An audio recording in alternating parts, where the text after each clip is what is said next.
This is really happening. Japanese Prime Minister Shigeru Ishiba is not happy about Assassin's Creed Shadows. All right, so a little bit of context here. So this is a clip from my Assassin's Creed Shadow video that I did over on the second channel, the Loot Box Hero.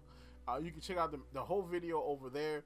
But basically, it's talking about the my response to the Prime Minister of Japan. Check out the main video. Some of the concerns that Kata brought to the National Diet was that Shadows allowed things like shrines to be destroyed, and that many religious artifacts were being included in the game that were neither consulted or given permission to exist in the game by anyone. Ubisoft just kind of put them in there and that's it. Japan's government is actually afraid of imitation attacks due to things like Assassin's Creed Shadows existing. So what do they mean by that? Well, as Hiroyuki Nata, the guy who initially brought this to the attention of Japanese government, said himself about this, in the game, the samurai protagonist smashes drums, sacred mirrors, and altars inside the worship hall of a shrine that appears under its real name. He slashes at people who appear to be priests, shoots arrows, and engages in other violent mayhem. So this right here has been kind of crazy. So like the Prime Minister of Japan and the Vice Minister of Economics and Trade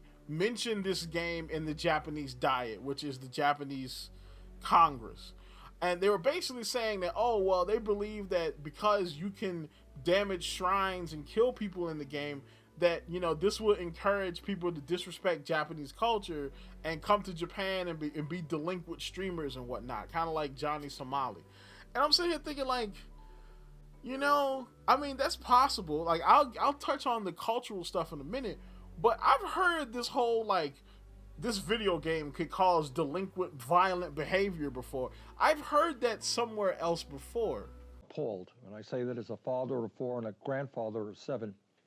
If you look at these video games, there is so much gratuitous violence. There's a direct causal link between the play of violent video games by adolescents and minors and violence that we're seeing in the real world. So maybe what they're seeing and how they're seeing it, and also video games. I'm hearing more and more people say the level of violence. According to the most comprehensive statistical analysis yet conducted, violent video games increase aggressive behavior as much as lead exposure decreases children's IQ scores. The fact of the matter is there's not a scintilla of scientific evidence that any movie or video game, however violent, has ever caused any damage in the real world. Yeah, this is something that American politicians have been saying for decades. And guess what? We've been debunking them for decades. So why is it that everybody seems to be taking this serious now? Because again, a politician is saying that video games can cause disruptive violent behavior with zero proof.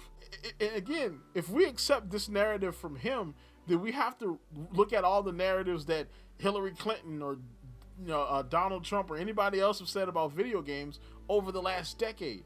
And I don't want to do that because all of it's wrong. Now, I do understand why the Japanese are offended. Some foreign tourist types making a game where you can simulate damaging their cultural artifacts, yeah, it kind of sucks. But I mean, this is something that Japan has been doing for like a long time. Didn't a Japanese company like Sega just make a game where a Japanese dude was roaming around through America, Hawaii, committing felonious assaults? Then, I mean, what about Resident Evil 5? Because remember, the woke narrative for Resident Evil 5 is that, oh, well, Resident Evil 5 is racist because Chris, a white dude, shoots a bunch of black zombies in Africa. Remember that time that Japan made that anime about King Arthur? Yeah, they turned King Arthur into a waifu and then put her into a BDSM trap. They made King Arthur fan service.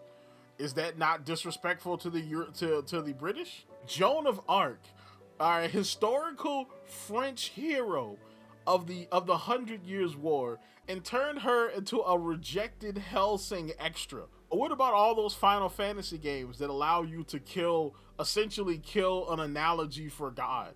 Are those not disrespectful to the Christian religion? All right, what if Christians, because I'm a Christian, what if I was like, oh my gosh, Final Fantasy VII is an anti-Christian game because there is a villain in the game called Genova that sounds like Jehovah, and thus I believe this is an anti-Christian game and we should ban it and boycott it because it's going to cause people to be anti-Christian. Y'all will say I was crazy, and y'all will say any other, prudent individual comes up with a complaint like that, you would also say that they were crazy, and you would be right. Video games don't cause real world issues. All right, you're not gonna play Assassin's Creed and then want to go. Assassin's Creed Shadows, and then want to go to Japan and knock over sacred pole arms in a temple somewhere. All right, you're not gonna play this game and digivolve into Johnny Somali Jr. That's not gonna happen. Okay, all right. The only reason why people are willing to accept this narrative about Assassin's Creed Shadows is because it's about a game that you don't like. All right, if this was about a game that you like, guess what? You would be saying that this narrative is stupid, like we've been saying the whole time. If we accept that Assassin's Creed Shadows is going to turn you into Johnny Somali 2, then we have to accept that Resident Evil 5 is probably racist. We're going to have to accept that Final Fantasy is an atheist, anti-God screed that is going to turn you into a dirty atheist. We're going to have to accept that Yakuza promotes felonious violence in America. You know what I'm saying? And then there's all kinds of stuff going down with anime. Do you want to support that narrative? Of course not. All right, so stop it. All right, the only reason why you support this narrative about Assassin's Creed is because you don't like Assassin's Creed Shadows. And to be honest, I get that. I don't like aspects of this game either.